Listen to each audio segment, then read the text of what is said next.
kahit sa daan, sa lugar namin ha, sa lugar namin, sa Taguig nakakita ko ng sign nakalagay, mag-ingat sa magnanakaw, sa poste. Di ba nakakatakot yun? Alam ng pulis namin may magnanakaw doon, wala silang magawa, naglagay na sila ng sign. Kaya na-hold up ako doon sa chip, na-hold up ako doon, hindi ba nabasa yung sign? Pati nga kami umiiwas dyan eh. Naglakad ako sa Maynila, nakakita rin ako ng sign, pareho din, pero may konting improvement. Mag-ingat sa magnanakaw from 7 p.m. to 12 midnight. Shifting pa?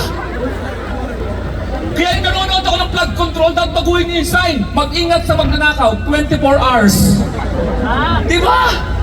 Ngayon, pag aalis ka sa airport, gusto mo magpahinga sa airport, para ka rin kriminal, napansin mo? Dati, pag x-ray, dumaan ka, okay ka na eh. Ngayon, pag dumaan ka sa airport natin, para ang kriminal, bago ka maging inosente. Pag dumaan ka, gagayahin mo yung naka-drawing, kailangan mo tumaas ng kamay. Kasi para kang guilty ka eh. Paglagpas mo, hihintay mo yung bag mo, lumabas. Yung bag mo, sana dumiretso sa'yo. Kasi pag nanginig yun, kumaliwa yun, may nakita sa bag mo. May nakita sa bag ko, nail cutter. Sabi ko, bawal pala yung nail cutter? Ba't bawal? Wala namang hijacker na nasa aeroplano may hawak na nail cutter. Tapos sinabi ko, hindi nyo binigay ang gusto ko. Yung mamani, pwede ko itong piloto. Saka bakit bawal yung nail cutter? May hold upper pa may pumapatay pa lang kung nail cutter na, di ka mamatay-matay, hayop ka. Ilang kurot ka. Oo, sa ibang bansa, ang Pinoy mabait. Patawid ako sa Japan, huminto, patawid ako, may traffic light, nag-red, kasabay ko yung Pinoy. Tumigil din siya, nagtaka ako, ginanong ko eh. Ano, tawid tayo, one time lang. Nanginig din siya eh. Pero, palakpakan natin, lahat tayo nandito ngayon, palakpakan naman. Mga kabataan, matanda, bata, kailangan magkaisa tayo. Kasi yung anak ko, nagkakaroon na kami ng konting di pagkakaintindi. Oo, ang anak ko, may dalawa akong online gamer na anak. Pag may online gamer ka kasama sa bahay, magigising ka ng hating gabi, akala mo may nakawan sa bahay. Magigising ka, ito marinig mo. Pare, patay ako. Tabi ka dyan, may barel. Pinuntahan ko eh. Alam mo ginawa ko? Para tumigil, pinutol ko yung wifi. Pag pinutol mo yung wifi, yung mga kabataan ngayon, akala mo namatayan eh. O lumabas sa kwarto yung dalawang anak ko, dali walang wifi. O buti naman lumabas kayo sa mga kwarto nyo. Ang lalaki nyo na.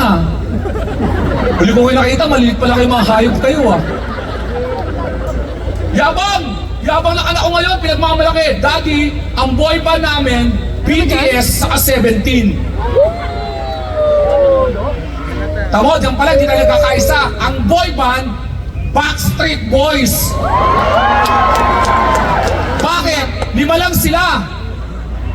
Alam niyo ba kung ilan yung 17? Take a wild guess. Diba? 13 sila. Doon pa lang, bobo na eh. 13 kayo, nag-meeting kayo. Ano pa ng grupo? 17, pumayag kayo.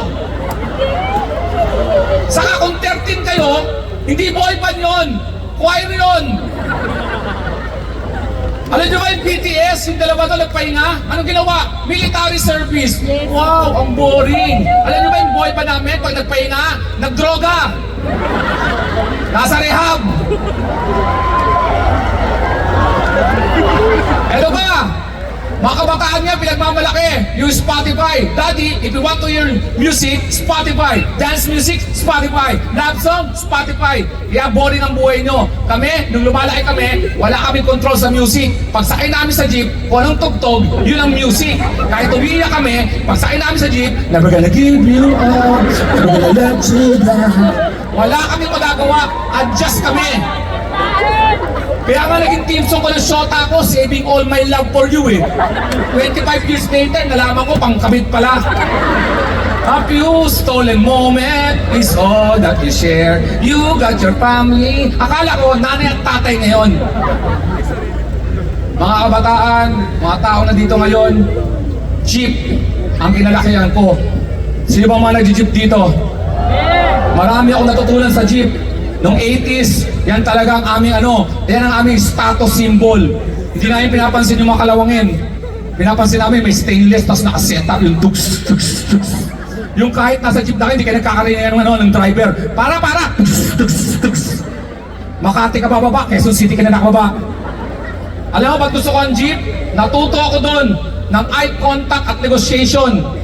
Ano yon? Pag sakay mo sa jeep, dalawa lang kayo, titigan yan. Sinong unang magbabayad sa atin? Nakasakay na ba kayo sa jeep? Natuto ko ng balance. Ano yung balance? Pag sakay mo sa jeep, puno kayo, tapos ang lakas ng brake. Pag brake, nangangalhati kayo. Saka pala magbabayad, bayad oo. At ang pinakasaludo ko sa mga jeepney driver, palakpakan ng mga jeepney driver! Ang jeepney driver, totoong matalino at multitasking. Bakit? Nagdadrive sila, tabingi. Kadikit yung puwet yung asawa niyang inaaway siya. Inaaway niya yung kabilang jeepney driver. Nakatingin siya sa daan. Habang minomonitor niya kung sino hindi mabayad. Nagkatitig na ba yung jeepney driver? Aamin ka talaga pag natitigan ka. Bayad oo. Saka yung 4 na araw na hindi pa po ako nakapagbayad. Maraming salamat sa inyo. Magkasayaan tayo ngayong gabi. Mga kaibigan, mga kapwa Pilipino, magkaisa na po tayo. Magkaisa po tayo para sa pagbabago ng ating bayan. People Power 40th Anniversary. Let's go! Thank you!